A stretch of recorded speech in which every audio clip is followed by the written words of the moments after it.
안녕하세요. 사연에 빠지다의 DJ 민영입니다.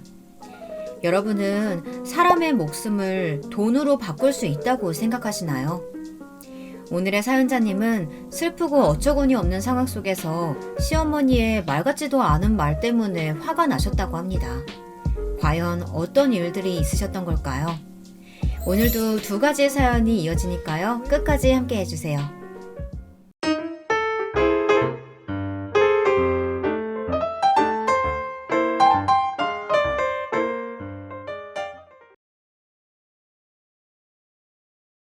안녕하세요. 저는 30대 후반의 여성입니다. 평소에 라디오를 좋아해서 운전할 때도 듣고 집안일 할 때도 듣고 지내요. 그러다 우연히 이 사연에 빠지다 채널을 알게 되었습니다. 여기서도 옛날에 듣던 라디오 극장 같은 분위기가 나서 여러 사람들이 살아가는 이야기가 재미있게 느껴지더라고요. 여러 가지 사연들을 듣다 보면 화도 나고 눈물도 나곤 했네요. 저는 어려서 부모님이 돌아가셨어요. 제가 7살, 동생은 4살 정도였던 걸로 기억합니다. 차를 타고 가다 부모님은 한날 한시에 교통사고로 세상을 떠나셨고, 그때는 저와 여동생 둘 다 어려 부모님이 돌아가신 줄도 몰랐어요. 하물며 동생은 죽음의 개념도 몰랐죠. 부모님의 장례식장에서 고모 삼촌들은 하나같이 저와 여동생을 맡아주시려고 하지 않았습니다. 친척들은 부모님의 죽음은 슬퍼하고 애도했으면서도 저와 여동생의 양육 문제는 서로 고개를 절레절레 저으며 거절했습니다. 여러 가지 다른 이유를 댔지만 결국은 문제는 돈이었습니다. 갑자기 먹여 살려야 할 입들이 둘이나 생기는 걸 누가 달가워하겠습니까? 저는 그런 어른들의 사정은 하나도 귀에 들어오지 않았습니다.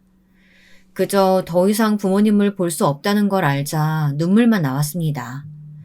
제 여동생은 저보다 더 어렸던지라 해맑게 웃으며 장례식장을 뛰어다녔죠. 사람들이 많으니 장례식장을 무슨 공원쯤으로 생각했나 봐요.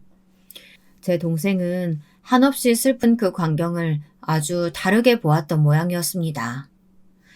저희 친척들은 결국 생각해낸 것이 저희들을 고아원에 맡겨버리는 것이었습니다. 지금 생각하면 없는 이만 못한 친척들이죠. 고아원 원장님은 다행히 좋은 분이었고 어릴 적에는 부모님이 안 계시다는 것이 그렇게 크게 와닿지 않았어요. 거기에 있는 언니 오빠들을 그냥 친언니 친오빠들처럼 알고 자랐습니다. 제 친동생도 마찬가지였어요.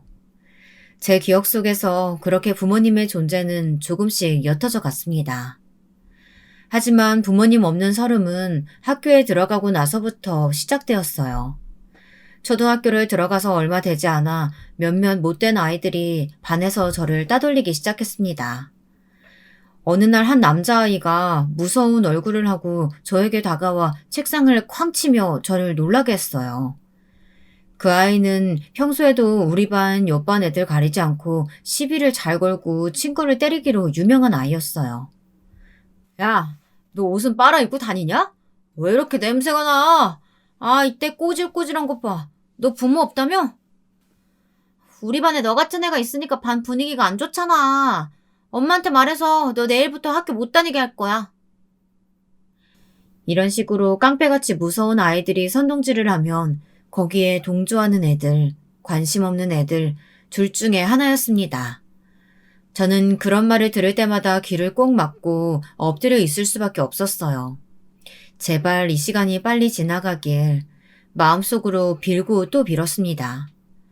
선생님이 들어오셔서 큰 소리를 쳐야 이 지옥 같은 시간이 지나갈 테니까요. 자, 다들 자리에 앉아. 왜 이렇게 시끄럽니? 거기 너 이름이 뭐더라? 그래, 엎드려 있는 너. 얼른 일어나.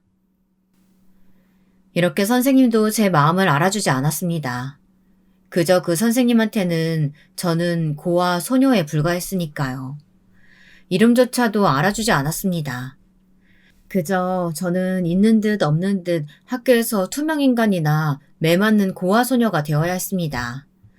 심지어는 그 깡패 같은 아이들의 학부모까지 학교를 찾아와 선생님에게 말하는 것이었어요. 반에 부모 없는 아이가 있으니 반 분위기가 나빠진다. 자기 아이들의 반을 바꿔달라. 이렇게 선생님에게 소위 갑질이라는 것을 하는 학부모들도 있었습니다. 그 말을 들은 선생님들은 괜한 화풀이를 하필이면 또 저에게 했습니다. 저에게는 제 편을 들어줄 방패가 되어줄 부모님이 없었으니까요. 반 아이들과 선생님, 학부모들 사이에서 제일 큰 피해자는 바로 저였습니다. 그런 일들이 일어날 때마다 저는 슬프고 화가 났고 세상에게 버림받은 느낌이 들어 밤마다 소리 죽여 흐느껴 울었습니다. 하지만 제 동생에게만은 제가 겪은 서름을 느끼지 않게 해주고 싶었어요. 그래서 저는 고아원에서 받은 간식을 안 먹고 있다가 동생 몰래 쥐어주곤 했습니다. 돈을 벌지 못하는 제가 할 수 있는 일은 그때는 그런 것 뿐이었으니까요. 어린 동생은 제가 내민 간식을 허겁지겁 받아먹으며 저에게 슬쩍 미소를 지어주는 것이었습니다. 저는 하나뿐인 동생을 꼭 안고 울음을 속으로 삼켰습니다. 그러면 동생은 이렇게 말하곤 했어요. 언니, 왜 울어? 언니 내가 모를 것 같아? 학교에서 누가 괴롭혔어? 내가 가서 혼내줄까? 아니야, 그런 거. 언니는 괜찮아. 우리 희영이만 있으면 돼. 우리 꼭 여기서 독립하면 오래오래 같이 살자. 응, 나도 언니랑 같이 살 수만 있으면 너무 좋아. 그때부터 제 결심은 굳어졌습니다. 꼭 성공하고 돈 많이 벌어서 동생과 행복하게 살겠다고 말입니다. 그러기 위해서 공부를 우선 열심히 해야 했어요. 저는 다행히 머리가 좋았습니다. 이를 악물고 공부한 지 얼마 안 돼요. 제 시험 성적은 점점 올라가서 반에서 1등을 차지했습니다. 그랬더니 선생님도 저를 보는 눈이 달라졌고 아이들의 괴롭힘도 줄어들었습니다. 그리고 점차로 학년에서 1등, 전교에서 1등을 하고 나니 아무도 함부로 저를 고아라고 놀리지 못했습니다. 이때 저는 깨달았던 것입니다. 출세를 해야 나를 함부로 못 건드리겠구나.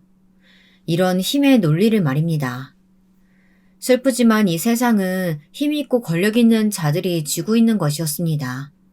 그들과 대등해지려면 저는 어떻게 해서든 성공해야 했어요. 중학교 때도 고등학교 때도 저는 아이들과 어울리지 않고 공부만 했어요. 어차피 누구와 잘 지낼 생각이 없었습니다. 세상이 저를 보는 눈은 불쌍한 애, 독한 애, 결론은 부모 없는 아이였으니까요. 여러분, 이런 말 아시나요? 예쁘고 공부 잘하는 애는 모범생, 안 예쁘고 공부 잘하는 애는 독한 애라는 말이요. 저는 모범생이 될 생각이 없었습니다. 반 아이들은 학교 끝나면 3, 3, 5 모여 학교 앞 분식집에 떡볶이를 먹으러 가자, 영화를 보러 가자 하며 놀러 다니기 바빴습니다. 하지만 그런 시간은 저에게는 사치였어요. 학교 끝나면 독서실에 가서 새벽까지 공부했습니다. 밤마다 코피를 쏟아가며 피곤함도 무릅쓰고 죽어라 공부만 했어요. 그런 저를 원장님은 측은하게 바라보셨어요. 속으로 저를 걱정하고 안타까워하셨나 봐요. 그러던 어느 날 원장님은 저를 불러 이야기해 주셨습니다. 그 내용은 바로 이것이었어요.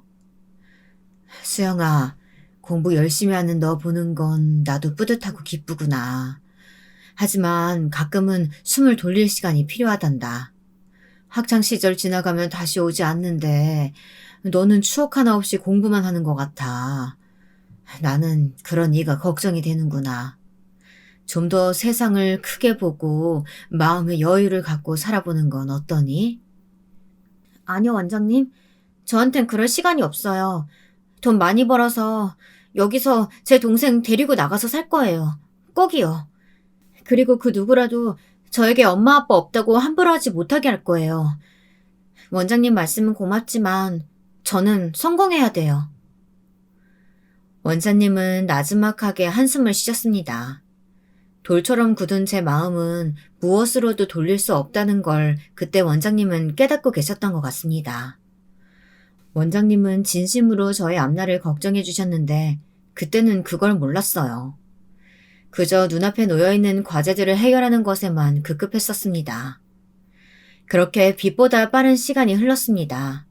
저는 수능 시험을 치렀고 대학교에 합격했지만 등록금이 없어 쩔쩔매고 있었어요. 그런데 감사하게도 고아원에서 원장님이 연결해 주신 독지가를 한 분 만났습니다. 그분은 저의 후견인이 되어주셨고 기꺼이 제 대학 등록금을 대주겠다고 하셨습니다. 아이고, 이런 고마운 분이. 우리 수영이가 공부도 잘하고 참 착해요. 그러니까 후원해 주시는 보람은 있으실 겁니다. 정말 정말 감사합니다. 수영아, 너도 인사해야지. 감사합니다. 제가 이 은혜는 잊지 않고 꼭 갚아드릴게요. 아니야, 갚을 필요 없다. 나는 너처럼 영특하고 공부 잘하는 애가 돈 때문에 진학의 기회 놓치는 게 아쉬워서 그냥 주는 것이란다. 이건 선물이야. 너에게 주는 선물이란다. 반백에 성공한 기업가셨던 그분은 대학을 졸업하면 자기 회사로 오라고도 이야기해 주셨습니다. 저는 어두웠던 내 인생에 한 줄기 빛이 되어주신 그분께 너무 감사합니다. 그분에게는 지금도 명절에 찾아가 이런저런 얘기도 나누고 선물도 드리고 옵니다. 그 친절한 독지가님 덕분에 저는 동생과 함께 고원에서 나올 수 있었어요. 대학을 들어가서 저는 안 해본 일이 없었습니다. 등록금과 책값만으로는 생활이 안 되니까요. 게다가 저는 동생도 같이 고아원을 나왔거든요. 원장님은 동생은 고등학교 졸업할 때까지 거두어 먹이고 학교도 보내주시겠다고 하셨지만 저는 더 이상 원장님에게 폐를 끼치고 싶지 않았어요. 동생도 저와 함께 나가는 걸 원했고요. 언니, 내가 학교에서 오면 집안일 다 해놓고 맛있는 밥해서 기다리고 있을게. 같이 먹자, 응? 나도 꼭 데리고 가줘. 언니한테 짐 되지 않도록 나도 꼭 노력할게. 내가 왜 널 짐이라고 생각해. 그런 일 없어. 당연히 같이 나가야지. 무슨 짓을 해서라도 너는 내가 책임질게. 걱정하지 마. 대학을 다니면서 성적이 좋았던 저는 주로 과외를 했어요. 과외를 2~3탕씩 뛰고 집에 돌아오면 녹초가 되었죠. 그렇더라도 공부는 놓을 수가 없었어요. 저에겐 성공해야 한다는 강박관념이 마음속 한구석에 자리 잡고 있었으니까요. 저와 동생은 서로에게 기대면서 가난하지만 단란한 생활을 했습니다. 저는 대학을 졸업하고 제 후견인과의 약속대로 그 기업에 취업을 했어요. 저는 회사에서도 열심히 한 것을 인정받아 이른 나이에 누구보다 초고속 승진을 했습니다. 29의 나이에 팀장 자리에 앉게 되었습니다. 혹시 낙하산이 아니냐고 회사에서 다들 수근거릴 정도였죠. 저는 제 일을 열심히 했을 뿐인데 말이죠. 그 때문에 결혼은 생각도 하지 못했습니다. 저는 동생을 책임져야 하니까요. 30이 되기도 전에 저는 한 팀을 책임지는 팀장 자리에 올라 있었어요. 그에 따라 연봉도 쭉쭉 올라갔습니다. 저는 길었던 월세방 생활을 청산하고 아파트를 분양받아 동생과 함께 들어갔어요. 그때는 정말 눈물이 났습니다. 내 집이라는 것이 이렇게 안정감을 준다는 것을 전에는 몰랐거든요. 제 동생 역시 처음 집을 가지게 된 걸 너무나 좋아했습니다. 언니, 이 집 너무 좋다. 나 이렇게 넓은 집 처음 살아봐. 언니 고마워. 언니 덕분에 나도 호강하고 살 수 있겠다. 그치? 언니 혼자 부담하게 하지 않을 거야. 나도 이 집 대출금판 낼게. 그런 소리 말고 너는 공부 열심히 해. 언니가 너 회계사 될 때까지 뒷바라지 해줄 거니까 너는 회계사가 되는 것만 생각해. 알았지? 제 여동생은 명문대 회계학과를 나와서 한창 회계사 공부를 하고 있었습니다. 저의 후견인이신 회사 사장님은 제 동생의 등록금도 준비해 주셨어요. 남매가 나란히 회사에서 열심히 일하기를 바란다고 하시면서요. 너무 고마운 분이셨죠. 그래서 저는 동생에게도 말했어요. 고마운 분의 은혜를 잊으면 안 된다. 그러니 회계사가 되면 꼭 우리 회사에 들어오라고요. 동생도 당연히 그래야 한다고 알고 있었고요. 그렇게 회사 생활도 어느 정도 자리를 잡고 안정된 생활을 시작했습니다. 저는 일로서 성공해야 한다는 마음에 변함이 없었어요. 당연히 남자와의 연애는커녕 아예 관심을 갖지 않았습니다. 제 목표는 일을 해서 동생과 둘이 행복해지는 거였거든요. 그런데 같은 부서 내에서 일하고 있는 신입사원이 정말 넉살 좋게 저에게 계속 대시를 하는 거였습니다. 그 신입사원은 몇 번이고 밀어내고 거절해도 끈질기게 따라붙더군요. 처음엔 냉정하게 대했지만 저는 어느새 그 남자에게 조금씩 스며들며 방어벽이 무너지더군요. 팀장님, 여기 캔커피요. 드시면서 하세요. 제가 도와드릴 일 뭐 없습니까? 신입사원이 도와줄 일이 뭐가 있겠어요. 시간 다 되면 퇴근하시지 뭘 이런 걸 가져와요. 아무튼 잘 먹을게요. 아닙니다. 저 복사 잘합니다. 제가 복사해드릴게요. 이리 주세요. 이런 식으로 그 사람은 처음엔 살살거리면서 저에게 도움이 되려고 하더라고요. 저하고 나이는 동갑인데 군대 갔다가 와서 취업 준비생으로 몇 년 보내고 이 회사에 겨우 합격을 했다고 하더군요. 지금 생각하면 정말 제가 왜 그랬는지 모르겠어요. 사랑에 눈이 멀었다고 밖에는 생각이 들지 않습니다. 그것도 가장 어리석은 형태의 사랑이죠. 다 퍼주는 그런 사랑이었던 것 같아요. 네, 이제 다들 눈치채셨을지 모르겠습니다. 그 사람은 문제의 제 전남편이었습니다. 저는 팀장이고 그 사람은 신입사원인데도 처음부터 저를 어려워하지도 않았어요. 정말 불도저처럼 무작정 들이댔고 어떤 때는 스토커가 아닌가 생각이 들 정도였죠. 너무 자주 마주쳤거든요. 회사가 아닌 곳에서까지 우연한 만남을 가장하며 그 사람은 저를 따라다녔던 것 같아요. 제 마음을 잡고 싶은 그의 행동을 어렴풋이 눈치채고 있었지만 저는 외로웠습니다. 한없이 외로울 땐 누군가에게 기대고 싶고 어리광도 부리고 싶었어요. 그 남자는 제게 그런 사람이 되어주겠다고 하더군요. 팀장님께 버팀목이 되는 사람이 되겠다고요. 참 지금 생각하면 웃기지도 않는 이야기예요. 사실 그 사람은 뭐 하나 잘하는 게 없었던 사람이었거든요. 그런데 그때는 그 허당끼가 웃기기도 하고 나름 귀엽더라고요. 그래서 저와 남편은 짧은 연애 기간을 거쳐 결혼이라는 걸 하게 되었습니다. 저희 시댁은 찢어지게 가난하다 할 수는 없지만 그리 넉넉한 형편이 아니었어요. 그 사람도 집에서 독립할 정도로 돈을 모으지도 못했고요. 당연하겠죠. 이제 신입사원이었으니까요. 누가 봐도 제가 아깝다고 두 팔 걷고 말려야 할 결혼이라면서 뒷말들을 많이 했습니다.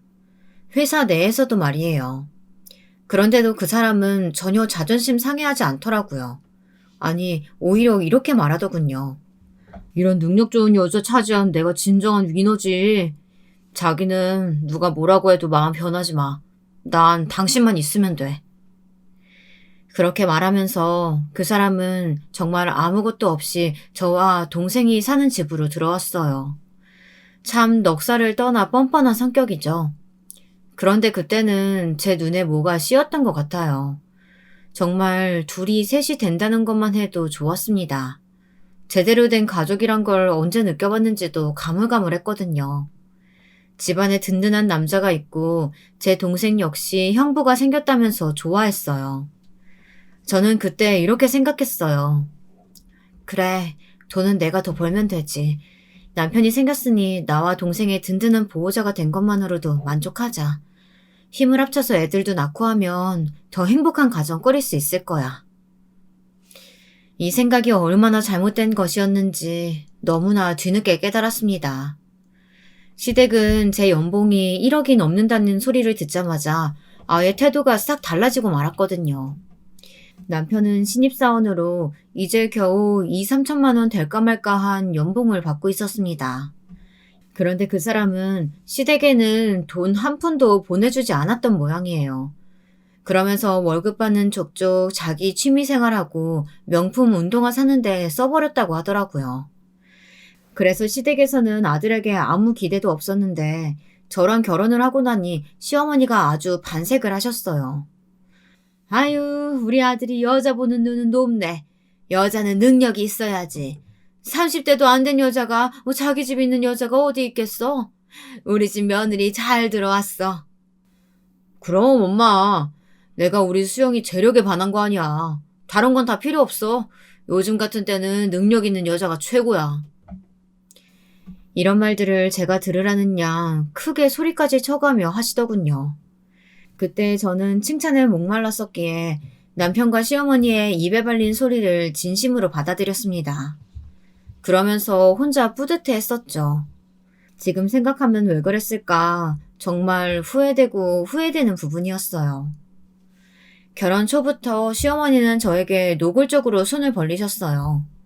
제 남편은 월급 받은 걸로 순순히 자기를 위해서만 썼거든요. 결혼하고도 그 못된 낭비는 그치지 않았습니다. 제가 옆에서 저금도 해야 한다, 생활비를 반으로 나눠 쓰자 하는 말들을 했지만 그 사람은 아랑곳하지 않았어요. 말 그대로 정말 잔소리라고 생각하고 제 말들을 무시하기 일쑤였습니다. 당신이 버는 돈만으로도 생활비 써도 나 당신 처제에 새 사람 사는데 전혀 문제 없잖아. 당신은 팀장이고 나는 겨우 신입사원인데 이 정도는 그냥 내 용돈이라고 생각하고 봐주면 안 되냐? 부부가 되었으면 서로 수입을 공개하고 합리적으로 가정 운영을 해야지.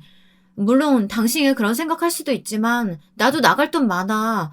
미래를 위해서 저금도 해야 하고 애들도 나오면 집도 더 큰 데로 가야지. 여보, 애를 왜 낳아? 애 낳으면 돈 많이 들잖아. 그러니까 당분간은 신혼생활 즐기고 애는 낳지 말자. 남편이 이런 말을 할 때 알아봤어야 했는데 저도 지금 직장에서 직급이 있는데 아기를 낳으면 맡길 곳이 없잖아요. 그래서 남편의 말도 일리가 있다고 바보 같은 생각을 했습니다. 게다가 시어머니는 툭하면 저에게 집에 뭐가 없다, 뭐 사다 달라 이러면서 자꾸 요구를 하는 것이었어요. 예를 들면 이런 것이었습니다. 어느 날 제가 직장에서 열심히 일을 하고 있는데 시어머니에게서 전화가 왔습니다. 뻔하게 직장에서 한참 일할 시간인데도 시어머니는 아랑곳하지 않고 전화를 했습니다. 예, 우리 집 냉장고가 고장이 났어. 너무 오래돼서 그런 것 같은데. 이게 내가 시집 올 때 해온 거거든. 그러니까 우리 집에 명품 냉장고로 하나 보내주렴. 양문형에 한 7, 800리터 정도 되는 큰 걸로 골라서 보내. 알았지? 제가 회의 중에 잠깐 나온 거라 이따 집에 가서 전화 드릴게요. 저는 전화를 끊고 한숨이 절로 나왔습니다. 시댁은 시댁이 아니라 정말 칼만 안 든 도둑놈들이었어요. 그렇지만 저는 거절하면 버림받는 것이 두려웠어요.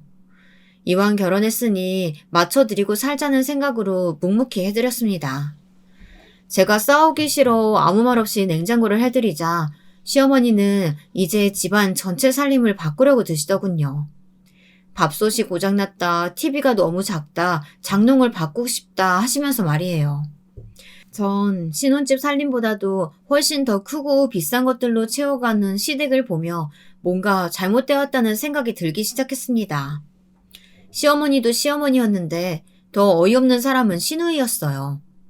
시누이는 26으로 제 동생과 동갑이었는데요. 집에서 백수로 빈둥거리면서 연애만 열을 올려 하는 여자였습니다. 비교를 안 하려고 해도 회계사 공부하는 제 동생과 너무 차이가 나는 건 어쩔 수 없었습니다. 그런데 이 시누이가 시도 때도 없이 전화해 용돈을 달라는 것이었어요. 언니, 바빠요? 저 남자친구랑 약속했는데 돈이 없어요. 용돈 한 50만 원만 보내줘요. 빨리요. 네? 아가씨, 그게 무슨 말이에요? 저번 주에 가져간 50만 원 벌써 다 썼어요? 아가씨, 정말 너무한 거 아니에요? 저 제 동생한테도 한 달에 50만 원만 줘요.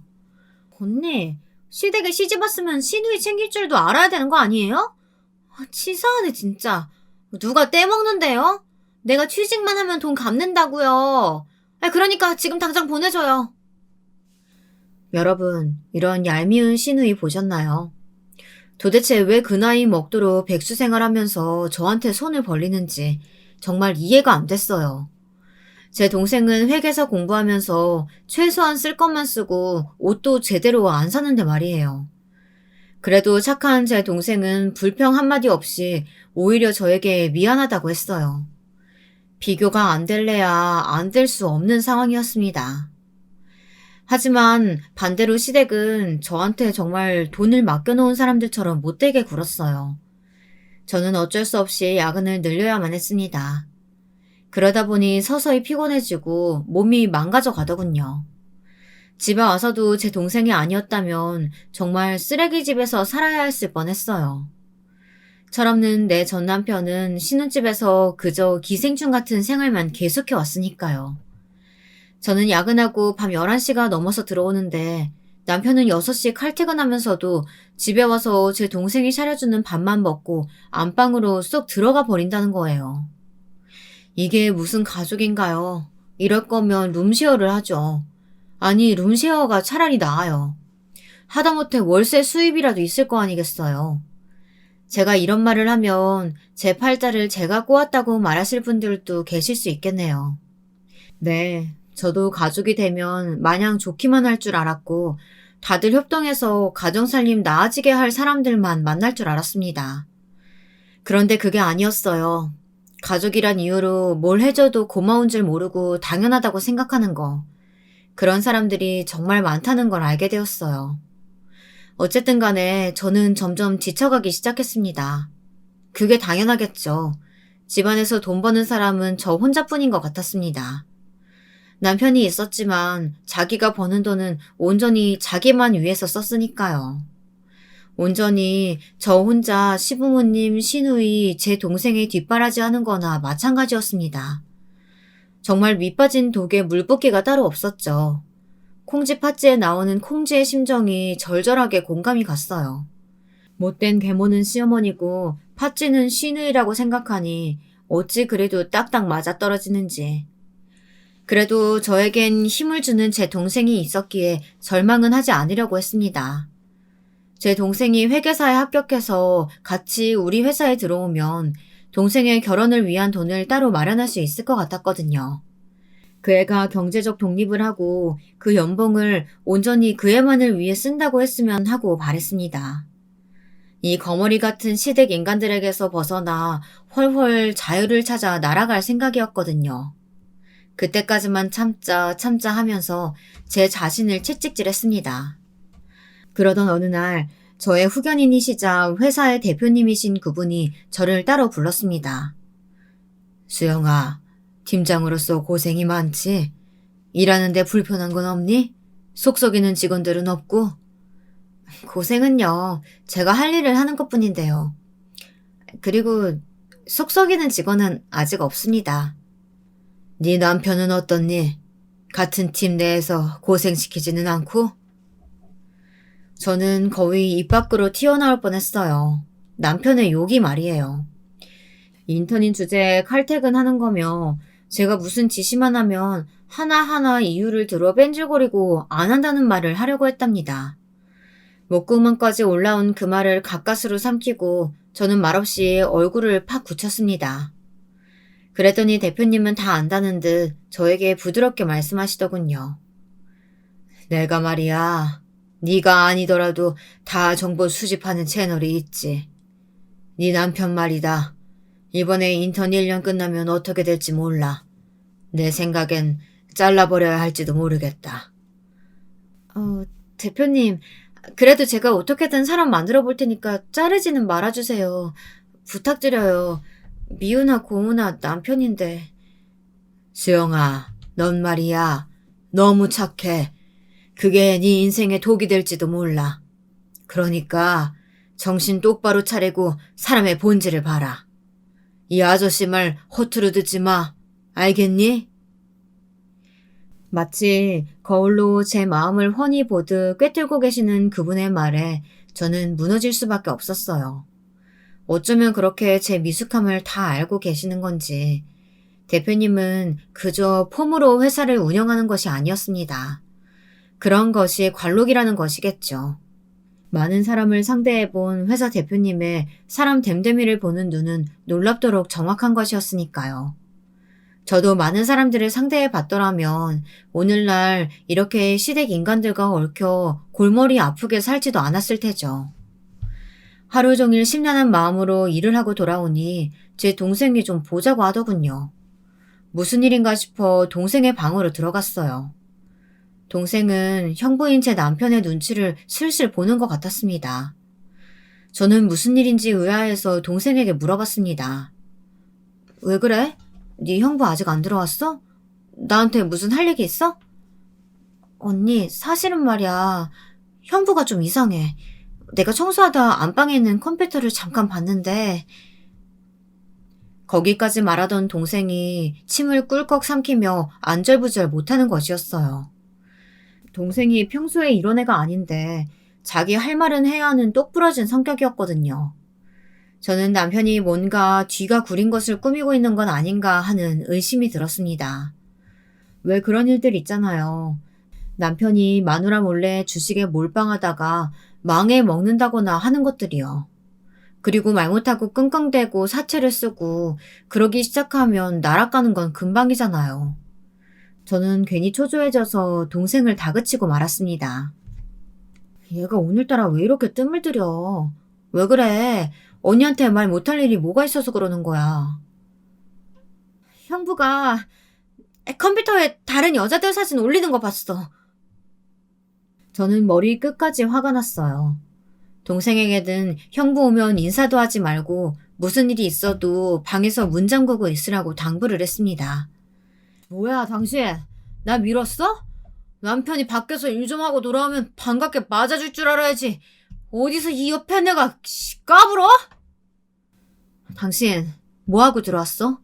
내가 당신 퇴근 몇 시에 한지 몰라서 그런 소리 하니? 거짓말을 하려면 좀 그럴듯하게 하던가. 어디서 누구 만나고 왔는데 이랬다는 개소리 하지 말고. 제가 남편보다 더 세게 나가자 남편은 제 눈치를 슬슬 보기 시작했습니다. 어디서 말도 안 되는 핑계를 대고 술을 먹고 들어오는지 저는 남편이 안방에 들어오자 안방 문을 잠가버렸습니다. 그리고는 안방에 있는 컴퓨터 파일 중에 이름이 점 4개인 파일을 열어보았습니다. 남편은 그 사진들을 보더니 헉 하면서 저를 노려보았어요. 당신! 남의 파일 멋대로 들춰보면 어떡해! 아무리 부부 사이라도 지켜야 될 사생활이 있는 거지! 사생활? 이 이상한 파일에 들어있는 여자 사진들이 당신 사생활이야? 인연들 다 누군데? 당신 설마 바람 피우니? 이상한 소리 하지 마! 그냥 모델 같은 여자들이야. 인터넷에 돌아다니는 사진 다운받은 것 뿐이라고. 그냥 눈요기용이지. 아무 상관없어. 바람 같은 거 안 피운다고.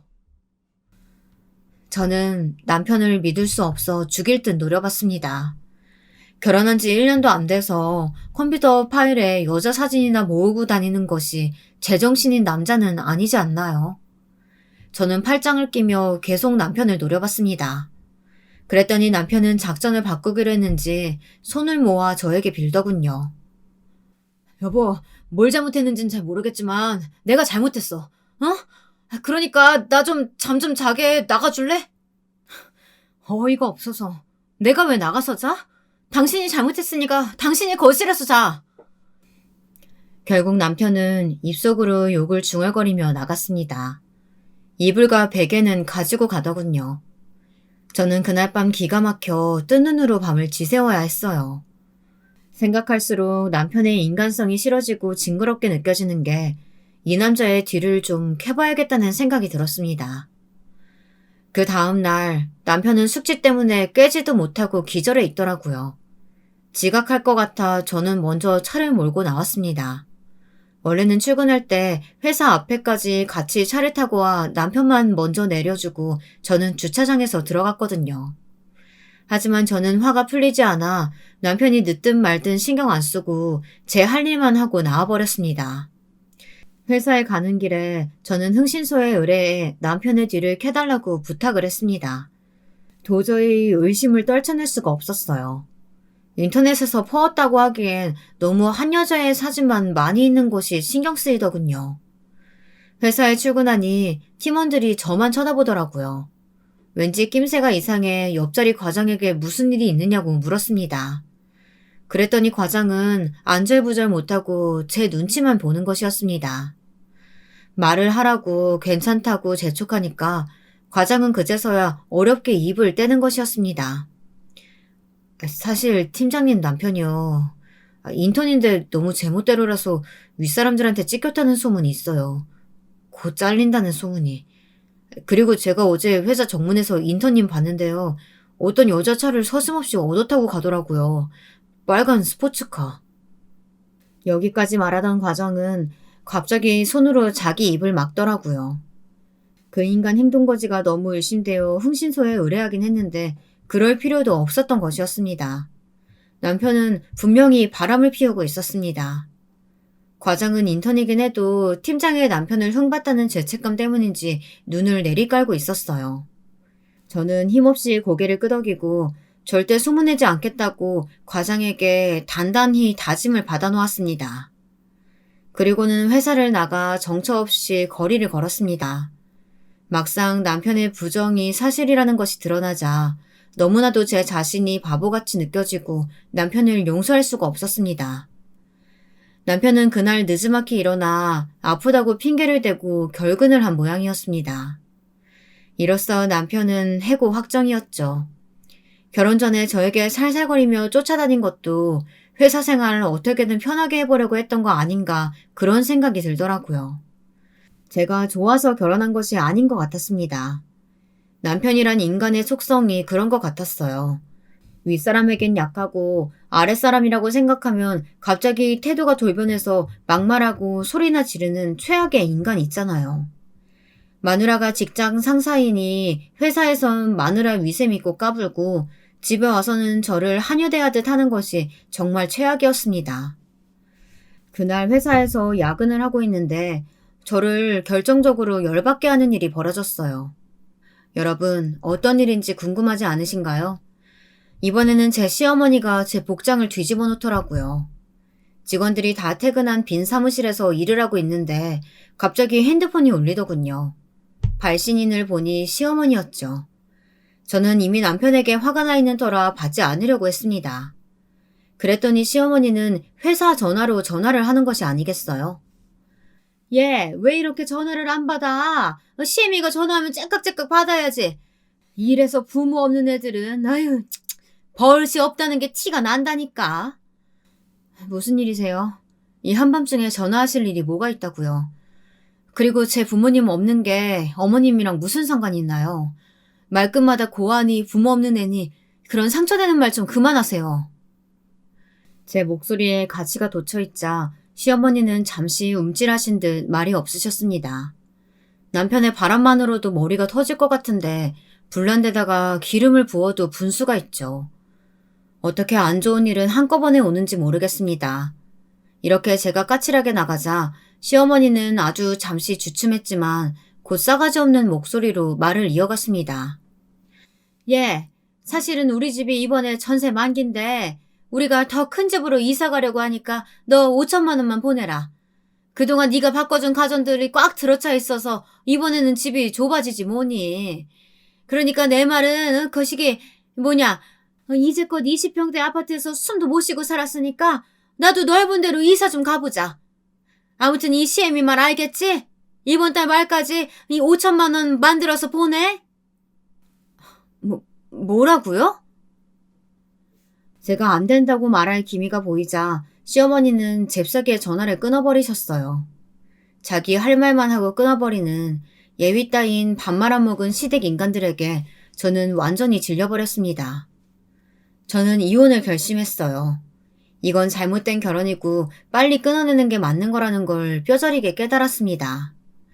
내일이라도 이혼 변호사와 상담해서 이 지긋지긋한 남편과 시어머니 그리고 시누이의 얼굴을 안 보고 사는 것이 소원이 되었습니다. 저는 동생을 만나 이런 일들을 의논할까 하다가 금방 마음을 고쳐먹었습니다. 회계사 공부만 해도 벅찬 아이에게 너무 많은 짐을 지우기 싫어서였어요. 제 동생이 너무 착하다 보니 제가 골치 아픈 말을 하면 제 나름대로 고민이 많아질 것임을 잘 알았어요. 저는 동생이 회계사 시험에 합격하기 전까지는 이혼에 관련된 일은 저 혼자 해결하기로 했습니다. 물론 앞으로 일체의 시댁에 도움을 주지 않기로 결심도 했고요. 그런데 여러분, 나쁜 일은 정말 겹쳐서 온다는 말이 맞나 봐요. 며칠 후 저는 정말 하늘이 무너지는 소식을 들었습니다. 그 소식은 제 동생이 길 가다 교통사고를 당했다는 거였습니다. 그날은 비가 부슬부슬 내리는 날이었어요. 간밤에 꿈을 꿨는데 꿈자리가 뒤숭숭했어요. 저는 마음이 심란한 채로 일어나 출근 준비를 했습니다. 그런데 평소에 저보다 더 일찍 나가서 도서관에 자리 잡고 있던 제 동생이 그날따라 일어나지를 않고 있더라고요. 저는 동생이 어디 아픈지 걱정돼 동생 방문을 두들기고 말했습니다.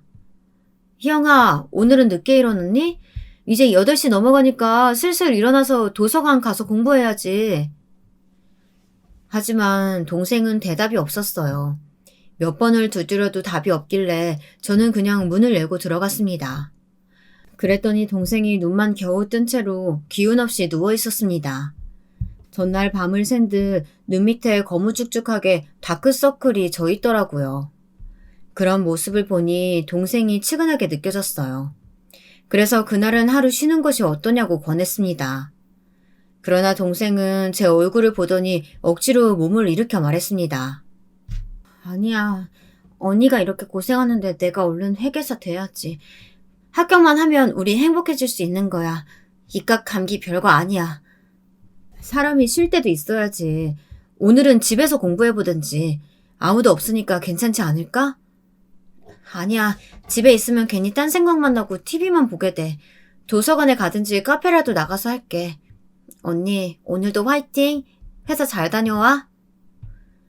동생은 억지 미소를 지으며 저를 출근시켰습니다. 차를 몰고 회사로 가면서도 저는 동생이 걱정돼 견딜 수가 없었어요. 퇴근하면 내일 아침엔 꼭 병원에 같이 가야겠다고 생각했습니다. 동생 혼자 가라고 하면 귀찮다고 잘 안 갔거든요. 회사에 가서도 동생이 걱정돼 일이 손에 잡히질 않더라고요. 그날따라 남편도 실수가 잦고 전체적으로 마음이 회사에서 붕 떠 있었어요. 그 순간 동생의 폰으로 전화가 왔고 저는 걱정하는 마음으로 얼른 받았습니다. 그러나 그 목소리의 주인공은 동생이 아니었습니다. 동생이 횡단보도에서 차에 치여 그 자리에서 죽었다는 구급대원의 목소리였어요. 대표님, 제 동생이, 희영이가, 저 이제 어떻게 살아요? 네? 어떻게 이런 일이. 수영아, 일단 정신 바짝 차리고 있어. 장례식에 관한 건 다 나한테 맡기렴. 대표님은 막힘없이 동생의 장례식을 주관해 주셨어요. 그리고 저를 대신해 동생의 장례식 비용을 다 대주셨습니다. 지금까지 제가 가장 믿고 의지할 이유가 충분하신 분이죠. 그러나 소식을 듣고 뒤따라온 남편과 시부모님들은 대표님이 모든 결정을 하는 것조차 마음에 들어하지 않으셨어요. 왜 가족들이 있는데 생판 남인 회사 대표가 동생의 장례에 관여하는 것이었습니다. 저는 그 말을 듣고 너무나도 화가 났습니다. 동생 장례식에 와서 일은 못 도와줄 망정 남처럼 서서 고인을 욕이나 하고 있던 인간들이 할 말인가요? 시댁 인간들은 정말 남의 일 보듯 제 동생의 장례식에 관심도 없었습니다. 그러다 제 동생이 사고로 죽어 5억의 보험금이 나온다는 사실을 알게 되자 태도가 확 달라졌습니다. 갑자기 시어머니가 옆에 와서 친한 척을 막 하는 것이었어요. 장례식 3일 동안 밤을 새서 울고 눈이 퉁퉁 부어버린 저에게 와서 글쎄 이런 막말을 하는 게 아니겠습니까? 예, 죽은 네 동생 사고 보상금으로 5억이나 나온다며? 너 그거 어떻게 쓸 거야? 제발 어머니, 제가 지금 그 얘기를 어머니랑 왜 해야 되죠? 이럴 거면 집에 가세요. 아무 도움도 안 되는 시댁 식구들 전 필요 없어요. 뭐? 슬픈 건 너고 난 궁금한 건 물어보지도 못해? 네 동생이 죽은 거야 안 된 일이지만 산 사람은 살아야지. 그 보상금 5억 네 시누이 결혼 비용으로 내놔라. 안 그래도 얘가 결혼하고 싶어 죽겠다고 하는데 우리 집에 돈이 없어. 그러니까 그 보상금 받으면 네 남편한테 보내. 정말 지옥의 악마도 이 인간들 같진 않을 거예요. 저는 더 이상 말을 섞기 싫어 시어머니를 무시했습니다. 그러나 그 노인네는 끝까지 저를 따라다니면서 5억, 5억, 온통 그 얘기만 해댔습니다. 저는 인내심에 한계가 왔습니다. 동생의 장례식장에서 헛소리를 짓거리는 시모도 아닌 그 미친 늙은이의 뺨을 세게 때렸습니다. 그리고 악에 받쳐 소리를 질렀어요. 시끄러 이 늙은이야. 미쳤어? 인간이면 이럴 수 없는 거야. 내 동생이 죽었는데 보상금 운운하고 그걸 또 당신 딸 결혼자금 모텔하고 내놓으라고? 이제 참을 만큼 참았고 더 이상은 못 참아. 이혼이야. 이 미친 인간들아. 다 나가. 내 동생 장례식장에서 다 나가라고. 저는 시어머니와 남편의 팔을 질질 끌고 나가 장례식장에서 내쫓고 말았습니다. 지금도 그 결정엔 전혀 후회가 없습니다. 유일한 혈육인 동생이 죽어 슬퍼하는 사람 옆에서 사고 보상금에 대해서 말을 한다는 것도 어이가 없는데 그걸 자기 딸 결혼 비용으로 내놓으라는 게 말이 됩니까? 제가 전생에 뭔 죄를 지었다고 신이 이렇게 저를 시험하는 것인지 모르겠습니다. 저는 그 자리에서 지긋지긋한 시댁 인간들을 다 내쫓고 저 혼자 상주가 되어 발인까지 끝마쳤습니다. 장례식이 끝난 후 저는 허탈하고 슬픈 마음으로 집에 돌아왔어요. 그런데 제 집에 그 남편이라는 인간이 기생충처럼 아직도 붙어있는 거 아니겠어요? 저는 기가 막혀 남편에게 삿대질을 하며 소리쳤습니다. 이혼한다는 소리 못 들었어? 나를 뭘로 보는 거야? 내가 너네들 호구야? 이제까지 나한테 붙어서 기생충처럼 등골 빨아먹었으면 됐지. 아직도 모자랐니? 얼른 안 나가? 안 나가면 경찰 부를 거야. 이 여자가 미쳤어? 왜 소리를 지르고 난리야? 내가 뭘 잘못해서 이 집에서 나가? 얼른 밥이나 차려와. 네 동생 죽은 건 알 바 없고 난 아직 네 남편이니까 쫓겨날 이유 없어. 저는 뻔뻔스러운 그 인간 말종의 얼굴에 사진을 뿌려버렸습니다. 남편의 파일에 있던 여자와 남편이 놀아나고 있었던 사진들이었어요. 남편은 그 여자와 모텔도 가고 그 여자 차로 드라이브도 다녔더라고요. 흥신소에서 받은 바람을 피운 확실한 증거였습니다. 그 사진을 보자마자 남편의 얼굴이 새파랗게 질렸습니다. 그 인간 말종은 비틀비틀 일어나더니 꽁지가 빠져라 달아나더군요. 저는 미친 듯이 웃음만 나왔습니다.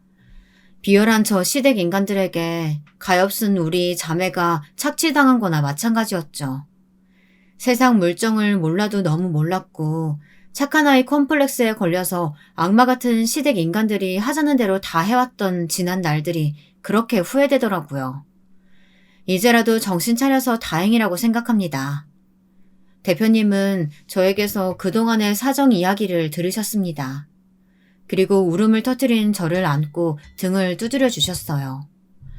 그리고 가장 좋은 로펌에 가장 잘 나가는 이혼 변호사를 구해주셨습니다.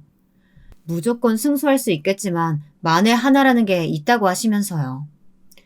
수영아, 지금까지 나쁜 일 때문에 마음고생했다면 앞으로는 네 인생에 한 줄기 빛이 비추는 날도 있을 거다. 용기 잃지 말고 힘내. 내 그 인간들 전부 네 옆에 얼씬도 못하게 할 테니까 걱정 말고. 이번에 미국 워싱턴에 실장 자리 하나 비었는데 내가 널 그쪽으로 보내주마. 저는 꼭 친정 아빠같이 저를 돌봐주시는 그분께 정말 무한한 감사를 드립니다. 이제 하늘 아래 혈혈단신 저 혼자지만 저는 외롭지 않습니다. 마음만 먹으면 대표님도 그리고 제 고아원 원장님도 모두 가족이나 마찬가지니까요. 그분들을 친부모님처럼 여기고 오늘도 살아가고 있습니다. 나중에 안 사실이지만 제 전남편은 여러 여자를 무분별하게 만나고 다니다가 그 내연녀에게도 걸려 쌍으로 고소를 당했다더군요. 저와 그 여자 모두 남편을 고소했고 시댁은 그 합의금으로 엄청난 빚을 졌다고 하더군요. 정말 그렇게도 속이 시원할 수가 있을까요? 이혼 소송 끝내고 그 거머리 같은 시댁을 끊어낸 후 저는 지금 워싱턴 지사에서 열심히 일을 하고 있습니다. 지금 생각하면 헛웃음만 나오는 추억이죠. 둥근 보름달이 뜨는 밤이면 동생의 얼굴이 겹쳐서 보입니다. 동생을 생각하면 지금도 눈물이 눈앞을 흐리지만 동생은 제 가슴속에 항상 살아있습니다. 어렸던 나의 동생, 26 꽃다운 나이에 하늘의 별이 되어버린 제 동생에게 저는 오늘도 향을 피워 바칩니다. 보고 싶지만 꾹 참아봅니다. 죽으면 만날 수 있을 테니까요. 여러분, 제 이야기는 여기까지입니다. 밤바람이 차가운 계절이네요. 모두 감기 조심하시고요. 길고도 슬픈 사연 들어주셔서 감사합니다. 여러분들의 가정 내에 행복만 가득하시길 바라겠습니다. 안녕하세요. 요즘은 세상살이 만만치 않다고 느껴지는데요. 그래도 사연 채널의 사연들을 들으며 위로받고 있는 30대의 평범한 여성입니다. 아직 결혼을 하진 못해서 주변 친구들 떠나는 걸 보며 나도 언젠간 얼른 결혼하고 싶다는 생각만 많이 하고 있어요. 오늘 제가 이 사연 채널에 사연을 신청하게 된 건 다름 아닌 저희 가족 이야기를 들려드리기 위해서인데요. 사실 이런 얘기 창피하기도 하고 부끄럽기도 해서 한 번도 남에겐 제대로 해본 적이 없었습니다. 근데 얼마 전 큰일을 겪고 나니 생각이 바뀌었어요. 소가리만 하고 살아 그런가 이젠 제 입으로 얘기를 할 때가 온 것 같더라고요. 그래서 사연을 신청하게 되었습니다. 제 나름대로 큰 용기를 가지고 쓰는 사연이니 끝까지 들어주신다면 정말 감사할 것 같습니다. 어디서부터 이야기를 해야 할지 사실 좀 막막한데요. 아무래도 유년 시절부터 차차 이야기를 꺼내가는 게 좋을 것 같아요. 저는 어린 시절 그다지 행복한 가정에서 자라지 못했습니다. 부모님은 매일같이 싸우셨고 특히 아버지와는 사이가 그리 좋지 못했어요. 저희 아버지는 흔히 말하면 아주 가부장적인 분이셨는데 여자 일 따로 남자 일 따로 있단 주의셨어요. 그래서인지 아버지가 정상적으로 회사를 다니실 땐 어머니를 그리도 못 살게 구셨어요. 아니, 당신, 내가 설거지 이거 해놓으라고 했어, 안 했어? 대체 정신을 어디다 두고 다니는 거야? 집에 있는 사람이 이거 하나 제대로 못해? 진짜 일하고 와서 사람 피곤해 죽겠는데 내가 이런 것까지 일일이 신경 써야 해? 아, 여보, 그게 아니라 오늘 애가 친구랑 놀다 조금 늦게 들어와서 우리가 저녁을 방금 먹었어요. 금방 상 치우려 했는데 마침 당신이 들어왔어요. 그래서 뭐 어쩌라고? 그리고 지은이 너는 왜 늦게 들어와? 아빠가 학교 끝나면 제깍제깍 집에 들어와 있으라고 했어, 안 했어? 계집애가 대체 어딜 쏘다니느라 이렇게 매번 늦는 거야? 공부는 안 할래?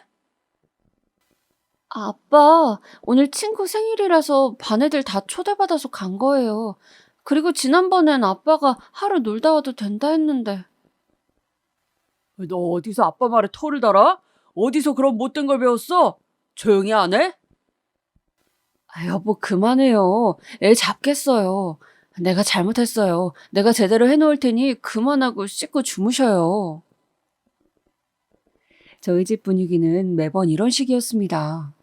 아빠는 집안의 왕처럼 군림하고 계셨고 그 아래에 있는 저와 엄마는 언제나 아버지 눈치를 보며 살아야 했죠.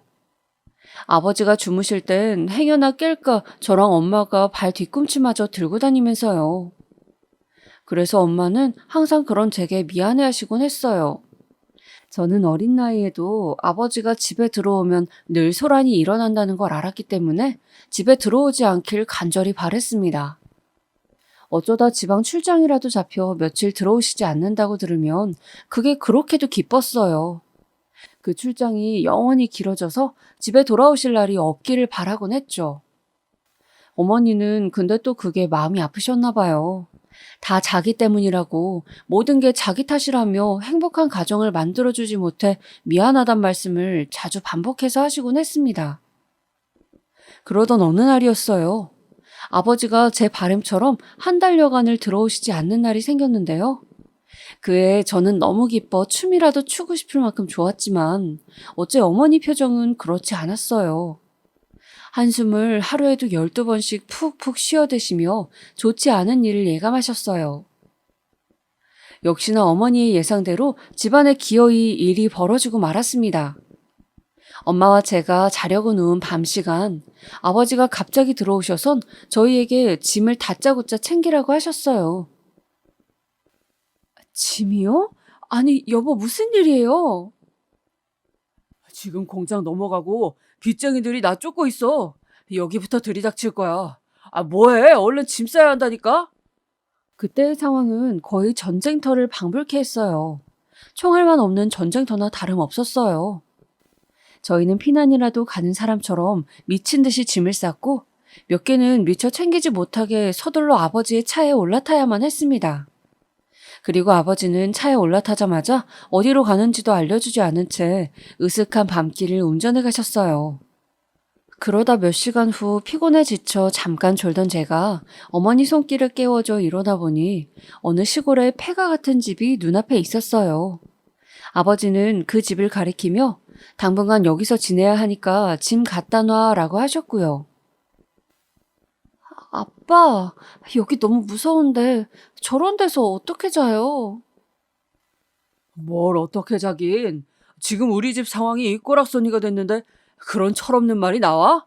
당장 안으로 들어가. 귀신이라도 나올 것 같은 집에 들어가기가 무서워 아버지 옷자락을 잡고 조그맣게 소리를 내어보았지만 아버지는 곧바로 저를 안으로 밀어넣으셨습니다. 그리곤 어머니 역시 하는 수 없다는 듯 길게 한숨을 쉬시며 제 손을 잡고 천천히 안으로 들어가셨죠. 그날 밤은 잠을 한숨도 잘 수 없었습니다. 집안은 불도 켜지지 않았고 꿉꿉하고 이상한 냄새가 가득했는데 이제 이런 집에서 영원히 살아야 한다는 게 믿기지도 않았고 정든 친구들을 다시 못 본다는 생각에 슬퍼져 눈물이 계속 고였기 때문이지요. 어머니는 그런 저를 말없이 꼭 껴안아 주시며 등을 토닥여 주셨지만 제 슬픔은 쉽사리 허물어지지 않았습니다. 하지만 상황이 어찌되었건 그렇게 저희 가족은 폐가 같은 곳에서의 생활을 시작하게 되었어요. 그리고 아버지는 도착하시자마자 사실상 곧바로 떠나야 하시게 됐습니다. 빚 갚기 전까지만 여기서 생활하는 거니까 당신이 지은이 데리고 살고 있어. 당신은 어떻게 하고요? 나는 돈 벌러 가야지. 어떻게든 지금 내 형 돈까지 빌려서 상황이 최악이야. 살려면 이런 수밖에 없어. 일할 땐 있고요. 노가다판이라도 나가야지. 알아봐 놓은 데가 몇 군데 있어. 아무튼 몇 달 갔다 올 테니까 잘 지내고 있어. 아버지가 떠나시고 나서 어머니와 저 혼자 덩그러니 남겨졌는데 어머니 눈에서 막막함과 슬픔이 느껴졌습니다. 허나 어머니는 어떻게 해서든 저 하나를 먹여 살리겠다고 제 손을 잡고선 시골 밖으로 걸어나가 근처에 있는 식당들을 유심히 살펴보시기 시작했어요.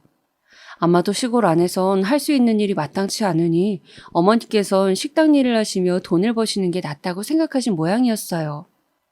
그런데 너무 한참을 돌아다니다 보니 배가 고프더라고요. 저도 모르게 배꼽시계가 계속 울리자 어머니는 배고프니 하고 물어보셨죠. 어머니는 급하게 저를 길거리에 세워두고 슈퍼 안으로 들어가 긴 말씀을 나누셨습니다. 그리고는 다시 나왔는데 나오는 어머니의 손에는 아무것도 들려있지 않았고 눈엔 눈물이 가득 맺혀 있었어요. 엄마, 미안하다 우리 딸. 우리 딸 배고파서 어쩌지? 어쩌면 좋니?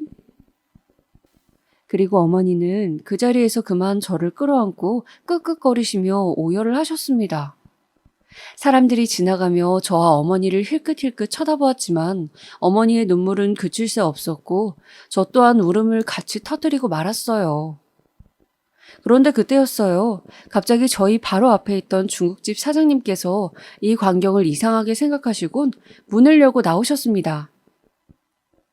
아니 무슨 일인데 이리 울어요? 애기 엄마 괜찮아요? 잠깐 가게 안으로 들어와 봐요. 애기 너도 같이 와라. 중국집 사장님의 따뜻한 말씀에 저와 엄마는 가게 안으로 들어가 앉았고 내어주신 짜장면을 먹으며 급하게 허기를 달랠 수 있었습니다. 사실상 어머니는 뭘 먹어도 얹힐 것 같다며 짜장면에 별로 손을 대지 않으셨지만 사장님께 계속 감사하다는 인사를 하셨어요. 그러다 이내 이어진 사장님의 질문에 어머니는 천천히 사정을 털어놓게 되셨죠. 아니 근데 왜 대낮에 길거리에서 애를 붙잡고 울고 있었던 거예요? 내가 얼마나 놀랐는지 알아요? 무슨 딱한 사정이라도 있는 거예요? 사실은 저희 애기 아빠 사업이 망해서 갑자기 여기로 어제 이사를 오게 됐어요. 근데 돈이 한 푼 없이 나오는 바람에 마땅히 먹을 것도 없고 그래서 일자리를 찾고 있었어요. 그리고 중국집 사장님은 천천히 어머니의 말을 귀 기울여 들으시더니 그럼 이렇게 하자며 제안하셨습니다. 자기 중국집에서 먹을 것도 해결하고 월급도 줄 테니 일을 하자고요. 정말 그래도 될까요? 감사합니다. 정말 감사합니다. 감사하긴. 젊은 사람이 애 안고 우니까 내가 다 애처롭네. 돈이야 벌면 되니 너무 걱정 말아요. 2명분만 먹고 살면 되는데 뭐 그리 걱정해요? 중국집 사장님은 그렇게 처음 본 저희 모녀에게 손을 내밀어 주셨고 그 후로부턴 어머니는 중국집에서 일을 하시게 되어 덕분에 먹고 살 걱정은 안 할 수 있게 되었어요. 그리고 저희가 살던 폐가 같은 집도 중국집 사장님의 남편분이 오셔서 몇 번 고쳐주시니 그나마 살 수 있는 곳이 되었고요. 혼자 집에 앉아 어머니를 기다리기가 심심하고 외로우니 가끔은 중국집으로 놀러 가고 싶기도 했지만 어머니가 실례라며 그러지 말라고 했던 말이 생각나 그냥 집에 있거나 앞에 보이는 산이나 논밭을 걸어 다니며 마음의 헛헛함과 외로움을 달래곤 했어요. 그리고 내심 아버지가 언제 오실지 기다리기도 했죠. 저한테 매정하고 엄격했던 아버지였지만 그래도 아버지가 무사히 건강하게 돌아오셨으면 좋겠다고 생각했습니다. 그러던 중 제 바람대로 아버지가 오시게 되었는데요. 아버지는 그간 통통했던 체격에서 살이 쪽 빠져 상당히 마른 몰골로 들어오셔 저와 어머니를 놀라게 했습니다. 당신 괜찮은 거예요? 생각보다 빨리 왔네요. 그때 반년은 걸릴 거라 했잖아요. 빚은요? 빚은 다 갚은 거예요?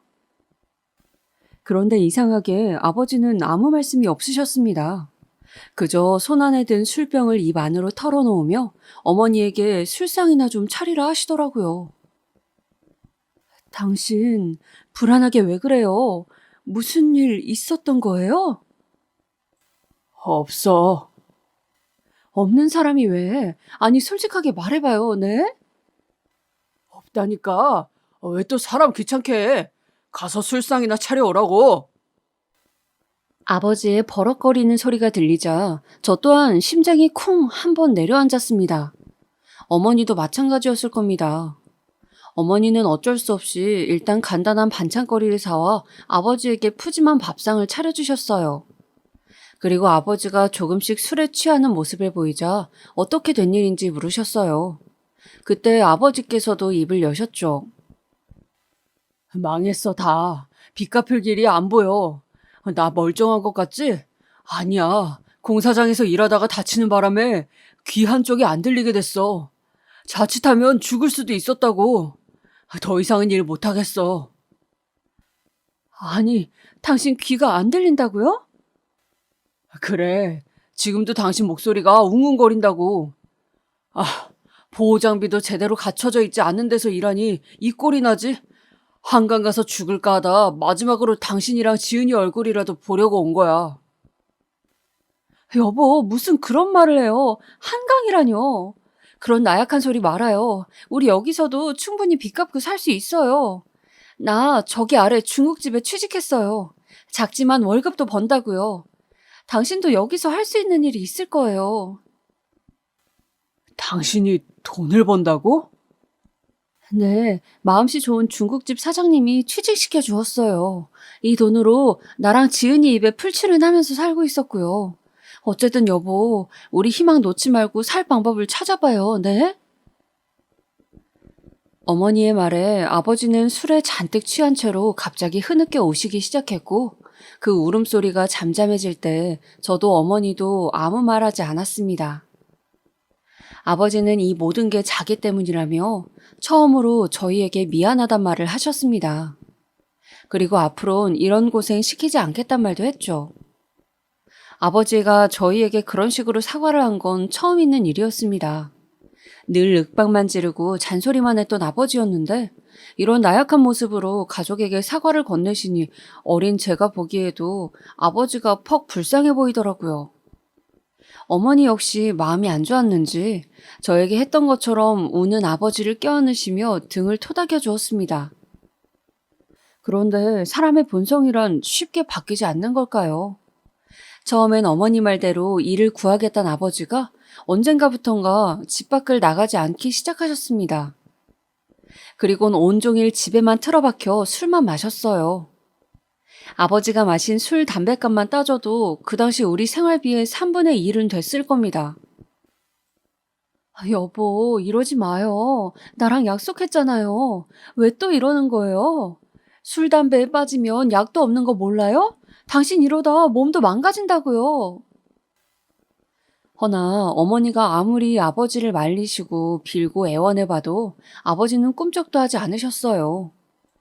그저 술상 차려라, 여자가 남자 말하는데 끼어들지 말라, 애나 봐라 이런 말뿐이었죠. 그러다 나중에는 저를 불러 담배 심부름까지 시키더라고요. 어린 제게 무슨 힘이 있었겠어요. 버럭거리는 아버지가 무서워 사오라면 사오고 시키는 건 뭐든 해야 했죠. 그러다 보니 당시엔 저에 대한 소문이 마을에 쫙 나 있었습니다.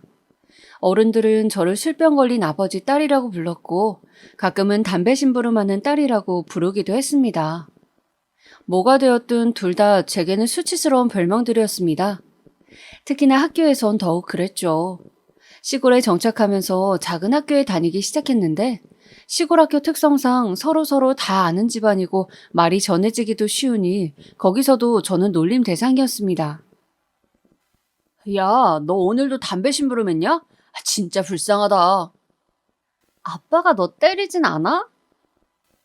아이들은 비웃으며 이런 말을 하곤 했고 저는 그럼 잔뜩 위축이 되어 말을 버벅거리다가 화장실로 도망가곤 했습니다. 그런 저를 찾으러 오는 건 항상 선생님뿐이셨죠. 선생님은 우는 저를 달래며 지은아, 괜찮아, 괜찮아 하고 달래주셨지만 그때는 제가 처한 현실이 너무 비극적이란 생각밖에 들진 않았습니다. 얼른 하루빨리 성인이 되어 이 시골을 벗어나고 싶었고 어머니를 데리고 아버지에게서 도망치고 싶었습니다. 당시 어머니는 너무 힘들게 일을 하고 계셨습니다. 어머니에 대한 이야기를 하려니 지금도 눈물이 나려 하는데요. 어머니는 중국집에서 원래 일을 하고 계셨다가 그 중국집이 망하게 되면서 옆에 있는 국밥집으로 일자리를 옮기게 되셨습니다. 그런데 하필 국밥집 사장님이 무척이나 인심이 나쁜 분이셨어요. 아랫사람들을 함부로 대하는 것으로 유명하셨고 저희 어머니에게도 툭하면 반말과 욕설을 섞어 말하시곤 했어요. 어느 날엔 학교가 끝나고 어머니가 보고 싶어 잠시 국밥집에 들렸는데 국밥집 사장님과 어머니 사이에 시끄러운 소리가 오가고 있더라고요. 아니, 내가 그니까 이거 국물량 똑바로 알아 그랬니? 안 그랬니? 이렇게나 많이 주면 이게 얼마나 손해인 줄 알아? 네가 토해낼 거야? 네가 물어낼 거냐고? 죄송합니다, 사장님. 손님분이 조금만 더 달라 해서. 달라는 대로 다 줘? 넌 어쩜 그리 일머리가 없냐? 어?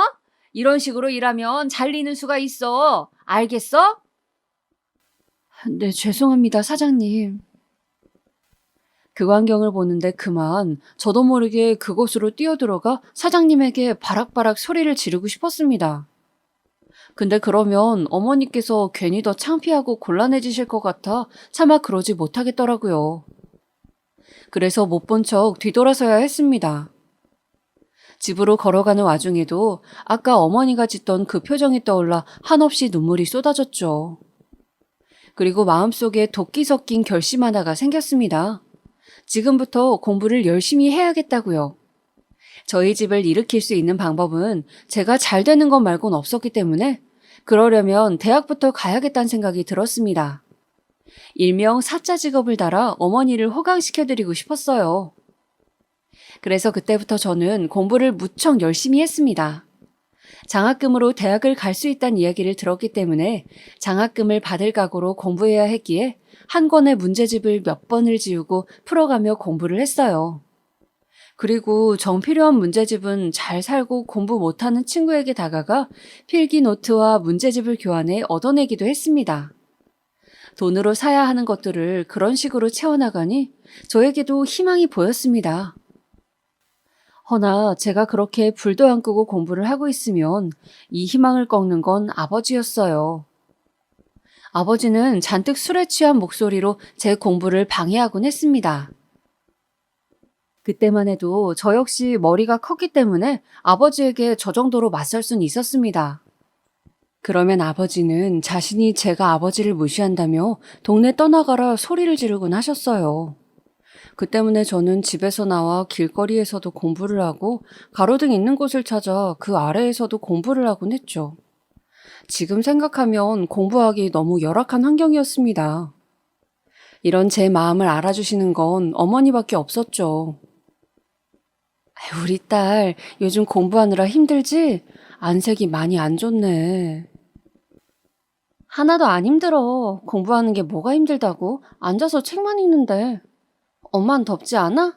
여름인데 하루 종일 불 앞에 있잖아. 아니야. 엄마도 너무 더우면 밖에 나와서 바람도 쐬고 그래. 걱정 마. 엄마의 말이 새하얀 거짓말이라는 건 알고 있지만 알면서도 그때는 그냥 엄마 품에 묻혀 휴식을 취하곤 했습니다. 그리고는 더 열심히 공부해야겠다는 다짐을 하며 공부한 끝에 원하던 결과를 얻을 수 있었어요. 바로 명문대 합격이었습니다. 그러나 그 뒤에는 청천벽력 같은 소식이 뒤따르고 말았습니다. 제가 장학금 대상자가 아니라는 것이었어요. 네? 제가 장학금 대상자가 아니라고요? 말도 안 돼. 어떡해. 합격을 했음에도 불구하고 저는 장학금을 받지 못한다는 사실에 엉엉 울었습니다. 어머니에게 최대한 부담드리지 않고 내 힘으로 벌어 가고 싶은 대학이었는데 어찌나 서럽던지 하늘이 저를 외면한다는 생각마저 들었습니다. 하지만 어머니는 우는 저를 외려 야단치셨어요. 네가 왜 대학 등록금을 걱정해? 엄마가 있는데. 엄마가 일단 입학 등록금 정도는 모아뒀으니까 이 돈으로 대학 가. 그리고 틈틈이 중간중간 엄마가 열심히 벌어서 줄 테니까 걱정하지 말고 공부만 해. 엄마, 말이 되는 소리를 해. 입학 등록금이 얼만데 엄마한테 그 돈이 있다는 거야. 아니야. 엄마가 국밥집에서 일하면서 사실 시간 날 때 가끔 소일거리로 시장에 내다 파는 것들이 있었는데 그게 꽤 돈이 됐어. 그래서 우리 딸 대학 보내주려고 틈틈이 저금해놨지. 이 돈 들고 대학 가면 돼. 그러니 울지 마, 우리 딸. 엄마가 그 정도도 못 해줄까 봐? 그제야 제 눈에 일하시느라 손금이 닳아 없어진 엄마의 손이 보였습니다. 저를 포근하게 안아주시는 엄마의 말씀에 마음이 놓인 건지 미안했던 건지 더 눈물이 나고야 말았죠. 어쨌든 엄마의 지원으로 저는 드디어 대학에 갈 수 있게 되었습니다. 서울의 대학교에 올라가고 나선 새로운 세상이 열린 듯 했습니다. 다양한 개성을 가지고 전국 각지에서 온 친구들이 많더라고요. 걔중엔 잘 사는 친구들도 많았고요. 답답하고 비좁은 시골 동네를 떠나 이곳으로 오니 그제야 뭔가 숨통이 트이는 기분이 들었습니다. 그러면서 처음엔 대학 생활과 문화에 푹 빠져 지냈던 것 같아요. 남들 해보는 것도 하고 먹는 것도 먹으며 그렇게 지냈어요. 하지만 물론 그 와중에도 공부는 절대 소홀히 하지 않았죠. 어머니가 보내주시는 돈이 얼마나 귀한 돈인 줄 알기에 그걸 낭비하고 싶지도 않았고 어머니에게 손 벌리지 않기 위해 꼭 성적 장학금을 받아 대학을 다니겠다는 목표가 있었거든요. 그런데 죽을 둥 살 둥 공부를 해도 워낙 날고기는 애들이 오는 명문대인지라 좋은 성적을 따기가 쉽지 않았고 거기다 생활비까지 다 벌어야 했으니 잠잘 시간도 부족해 코피가 자주 터지곤 했습니다. 어머니는 그 마음을 아신 건지 가끔은 저에게 전화를 하실 때면 너 끼니는 먹어가며 공부하는 거지? 잘 챙겨 먹어야 한다. 근데 엄마가 생활비는 안 보태줘도 되니? 정말 괜찮은 거야? 이렇게 말씀하시곤 했어요. 그러면 저는 엄마 무슨 소리야. 나 과외로 돈 버는 게 쏠쏠해. 이거면 충분해. 하고 거짓말을 하곤 했죠. 거짓말이어도 이게 마음이 더 편했습니다. 어머니가 힘들게 일하시면서도 제 걱정까지 하시는 건 원하지 않았으니까요. 다만 아버지가 아직도 술을 먹고 행패를 부릴까 걱정이 되어 종종 시골에 내려가곤 했었는데 아버지는 이상하게도 그때마다 집에 안 계셨습니다. 엄마, 아버지 어디 가셨어요? 아, 요즘 네 아빠 밖에 잘 돌아다닌다. 요즘은 그나마 집에서 술 안 먹고 밖에서 먹으니 얼마나 다행인지 모른다. 아빠가 밖에서 술을 마셔요? 어머니는 오히려 아버지가 밖에서 술을 마시니 사람을 괴롭히지 않아 다행이라 하셨고, 저도 차라리 그 편이 낫다고 생각했습니다. 그런데 동네 아주머니들이 한 번씩 제가 지나가면 수근거리는 소리가 들리더라고요. 처음에는 반가워서 그러시는가 했더니 반가우면 다가와 인사를 건네셔야 하는데 그러지도 않았습니다. 그때는 도대체 왜 저러시는지 알 수가 없어 궁금해만 하며 지나갔죠.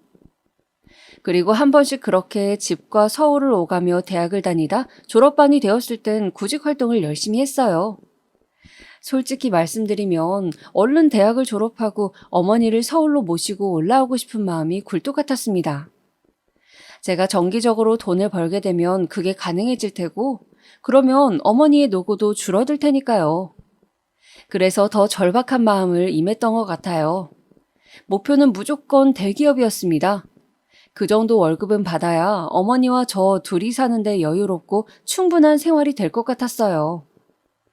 그리고 저는 대기업에 들어갈 나날만을 기다리며 반년간 구직 활동에 매달렸습니다. 그러다 청천벽력 같은 소식을 듣게 되었죠. 그날도 여지없이 이력서를 쓰고 있었는데 다름 아닌 어머니의 마을 동네 친구분에게서 전화가 걸려왔어요. 지은아, 너 얼른 집에 좀 와봐야겠다. 네? 무슨 일인데요? 네 엄마가 쓰러져서 지금 병원에 실려왔어. 뭐라고요? 알겠어요. 곧바로 갈게요. 엄마가 밭에서 일하다 쓰러졌다는 소식에 저는 곧바로 시골로 향하는 버스를 끊었습니다. 버스를 타고 가는 내내 초조한 마음뿐이었습니다. 엄마의 연세도 이제 적지 않았고 어려서부터 밭에서 쓰러졌다 돌아가신 어른들을 몇 분 보았기 때문에 더 걱정이 되었어요. 허나 헐레벌떡 병원에 도착했을 땐 어머니는 이상한 줄 같은 걸 온몸에 덕지덕지 붙인 채 잠들어 있었고 아버지는 그 앞에 앉아 꾸벅꾸벅 졸고 있었고요. 아버지 앞에 가니 여지없이 술 냄새가 나더라고요. 그리고 절 보자마자 왔냐는 말도 없이 담배 피게 돈 좀 줘라 하더군요. 그 순간 참아왔던 화가 치밀어 올랐습니다. 아버지, 도대체 뭐 하시는 거예요? 어머니가 쓰러지실 때까지 뭐 하신 거냐고요? 아니, 네 엄마 쓰러진 게 내 잘못이냐? 네 엄마가 평소에 소처럼 일만 하니까 일이 된 거 아니야. 누구 때문에 이랬는데요? 그게 다 누구 때문인데요? 아빠 때문이잖아. 아빠가 아무 일도 안 하고 계시니까 엄마가 그 고생을 하신 거잖아요. 제발 철 좀 드세요. 그리고 순간 제 고개가 돌아갔습니다. 아버지가 두터운 손으로 뺨을 때렸거든요. 하지만 전 맞아도 아프단 생각은 별로 들지 않았어요. 오히려 맞은 게 더 분하고 억울해서 미칠 것만 같았죠. 엄마가 아픈 거 다 아버지 때문이에요. 알아요? 내가 이 말 안 하려 했는데 나도 참다 하는 거라고요. 너 어렸을 때 누구 덕에 먹고 자라고 했는데 뭐? 네 엄마 아픈 게 나 때문이야? 자식놈이 말 참 이쁘게 한다. 건방진 것, 키워주는 애를 모르고. 은혜요? 난 아버지한테 입은 은혜 하나도 없어요. 근데 제가 뭐라 더 쏘아붙이려 할 때 담당 의사가 찾아왔습니다. 선생님, 어떻게 됐나요? 아무래도 큰 병원에 가셔야 할 것 같습니다. 워낙 상황이 시급해 강한 진통제를 드리긴 했지만 서울의 대학병원으로 옮기시길 추천드립니다.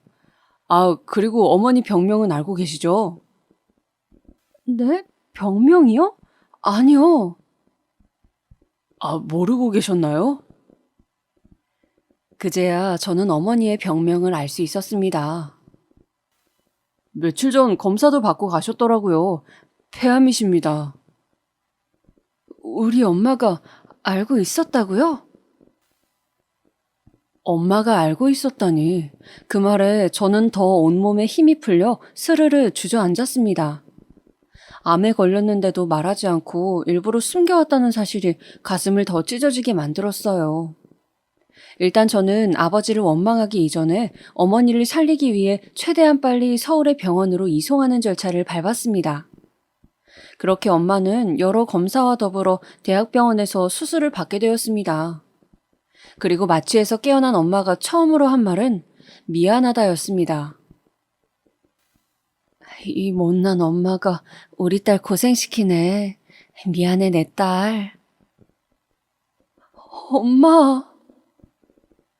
깨어나자마자 미안하다는 말부터 하시는 엄마. 순간 너무도 왜소해진 엄마의 얼굴과 몸에서 병색이 완연하게 느껴졌습니다. 그래서 일부러 외면하고 더 밝은 척, 더 괜찮은 척 했어요. 엄마 포기하지 마, 알았지? 수술도 잘 끝났대. 여기 서울에서 한 번 더 수술 받으시면 건강하게 살 수 있대. 그래? 다행이네. 하지만 엄마는 이미 본인의 상태를 아셨던 듯 합니다. 살 확률이 너무나도 적다는 것을요. 수술을 받으시고 항암 치료를 받으시면서도 제가 사온 음식을 넘기지 못하셨고 그걸 미안해하며 손을 꼭 붙드셨습니다. 그러던 어느 날은 저를 조용히 부르시더군요. 지은아, 엄마가 할 말이 있는데.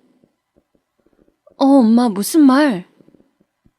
사실 엄마가 우리 딸 결혼하면 주려고 모아놓은 통장이 하나 있어. 장롱 아래에 네 아버지 모르게 숨겨놨어. 비밀번호도 따로 적어놨으니까 엄마 혹시 잘못되면 그거 꼭 써. 알았지? 엄마, 왜 그런 말을 해? 살 수 있는데. 그럼 엄마 살 거야. 살 수 있어. 우리 딸 결혼하는 것도 보고 손주도 보고 다 봐야지. 엄마가 얼마나 그날만을 기다려왔는데. 엄마는 저를 위해 그런 말씀을 하셨지만 이내 시든꽃처럼 하루하루 기력을 잃어가셨고 아버지는 그 사이 코빼기도 비추지 않았습니다. 도통 어딜 갔는지 알 수가 없었죠. 그러다 제가 아버지의 행방을 알게 된 건 어머니의 임종날이었어요. 어머니는 그날따라 유독 숨을 가파르게 쉬었고 그 전날 밤에도 몇 번이나 고비를 넘기신 후였습니다. 그 때문에 보는 저도 조마조마했죠.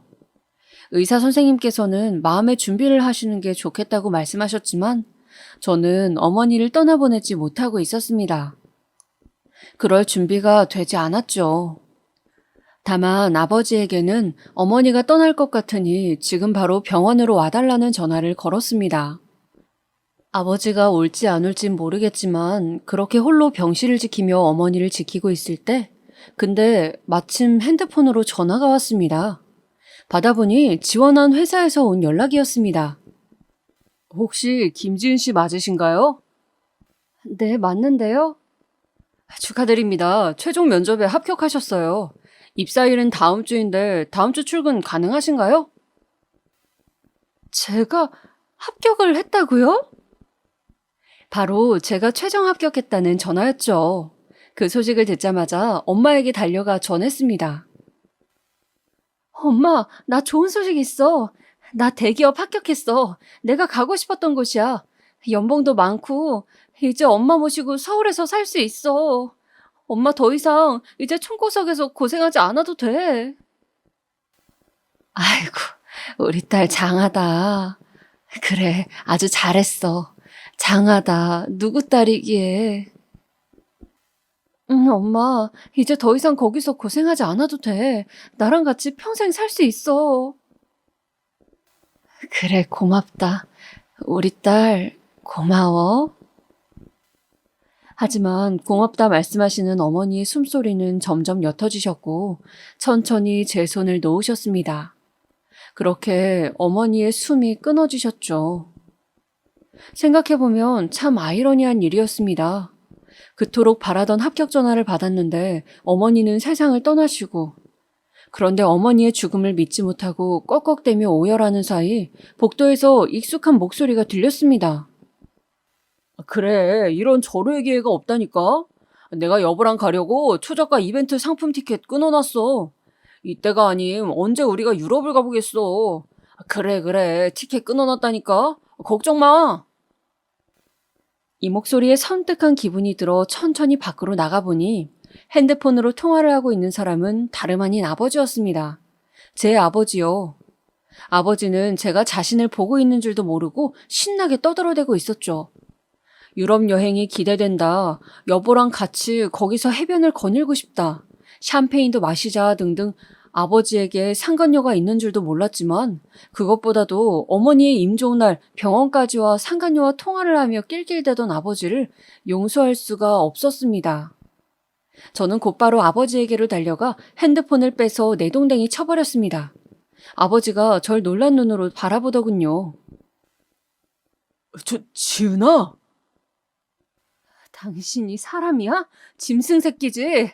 엄마가 아니라 당신이 갔어야 하는데, 당신이 떠났어야 하는데. 지은아, 내 말 좀 들어봐라, 잠시만. 악에 바친 제 고함 소리가 병원을 뒤흔들었고 아버지는 놀란 듯 주춤거리다 이내 쏜살같이 병원 밖으로 도망가 버리더군요. 허나 그런 아버지를 붙잡고 세게 내팽개쳐 버렸습니다. 그리고 말했습니다. 반드시 이 일에 대한 대가를 치르게 해주겠다고. 각오하세요, 아버지. 아버지가 사라지고 난 후 전 정말로 일이 이렇게 된 이상 어머니의 장례를 다 치르고 이 빚을 꼭 갚아드리겠다 결심하였습니다. 장례를 치르는 동안엔 엄숙한 마음으로 어머니를 떠나보내며 지난 날들을 회상하려 했습니다.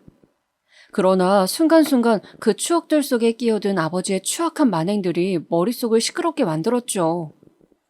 돈 안 벌던 어머니를 구박하던 것, 술병으로 위협하던 것, 실패하고 난 후엔 어머니만 지질이 고생시키며 자신은 상간녀를 끼고 논 것. 아버지만 아니었다면 어머니가 100배는 아니 1000배는 행복했을 거란 생각이 머릿속에서 떠나질 않았습니다. 아버지만 없었더라도 왜 마을 사람들이 제게 진즉 아버지에 대해 일러주지 않았는지 원망스러울 지경이었죠.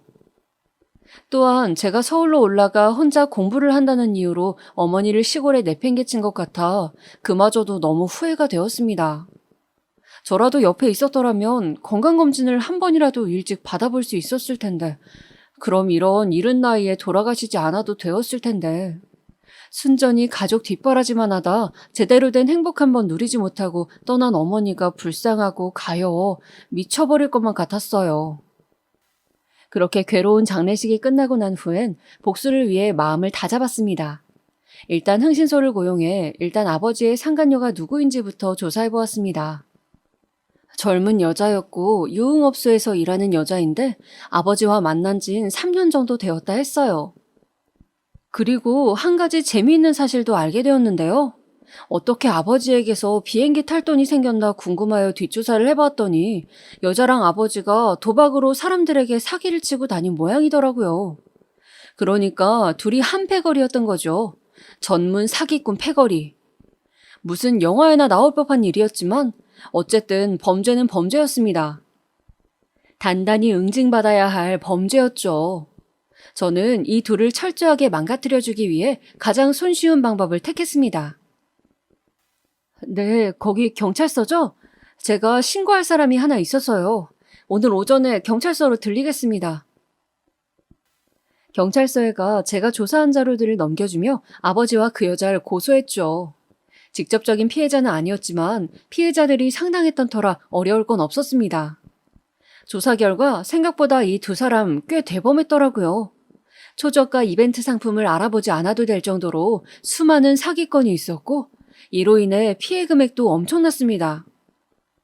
저는 어머니의 장례식 후 경찰서에서 다시 아버지를 만났습니다. 아버지는 절 보자마자 천하의 불효막심한 년이라면서 난리가 났어요. 그렇게 저는 두 년놈들을 경찰서에 밀어넣고 나왔습니다.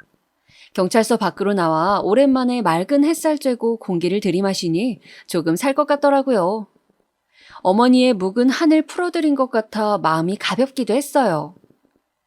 솔직히 말해 제가 한 행동이 완전히 옳은 행동이었냐 묻는다면 아닐 수도 있을 겁니다. 폐륜일 수도 있겠죠. 하지만 저로선 해야만 하는 행동이었어요. 어머니의 한을 풀어드리기 위해 제 마음을 내려놓기 위해서요. 아마도 제 행동의 옳고 그름은 신만이 분별할 수 있으시겠죠. 다만 걱정이 하나 있다면 아버지가 교도소에서 나오시고 나면 아버지든 그 여자든 저에게 해코지를 하려 들 수도 있을 거예요. 그래서 그 상황에 철저히 대비해두어야 할 것 같아요. 마지막으로 이 사연 글을 쓰면서 정리해보니 어머니와 저 사이에 좋은 추억들이 많았던 것 같아 진심으로 행복했습니다. 어머니 인생에 행복이 없을 거라 생각했는데 그게 저였을 수도 있겠다는 생각도 들었어요. 제 인생의 가장 큰 축복이 어머니였던 말입니다. 또 한 가지 어머니에게 전하고 싶은 말이 있다면 저 지금 회사 잘 다니고 있고 씩씩하게 살고 있으니 걱정하지 마시란 말씀 하고 싶습니다. 그리고 저는 어머니의 딸이어서 참 행복했습니다. 어머니 딸이어서 자랑스러웠습니다. 하늘에서 그 누구보다 평안히 지내시리라 믿고 제가 어머니를 다시 만나러 가는 그날 맞이하러 나와주세요. 어머니 정말 너무나 많이 사랑했고 지금도 여전히 사랑합니다. 어머니의 사랑 영원히 잊지 않겠습니다.